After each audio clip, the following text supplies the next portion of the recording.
Le café, voilà qui donne beaucoup de grains à moudre à Sébastien Maurer. Ses journées, il les passe entouré de sacs de graines du monde entier, de torréfacteurs, de percolateurs. Son métier, veiller à la qualité des grains et au processus d'élaboration du café. À cette étape-là, on ne peut pas déterminer le goût du café. Par contre, c'est un premier contrôle pour vérifier l'aspect des grains, la taille, les cribles, voir si on est exactement dans nos critères de qualité. Quand il ne teste pas le café par devoir, il le fait par jeu. Un jeu dans lequel il a embarqué tous ses collègues. Régulièrement, ce laboratoire de l'entreprise où il travaille se transforme en salle d'entraînement pour qu'il puisse préparer ses championnats. Donc là, on est sur une triangulaire. Vous avez devant vous 3 cafés.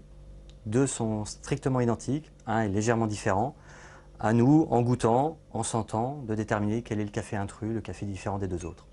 Voilà pour les règles de la compétition. Et la méthode de dégustation est des plus surprenantes.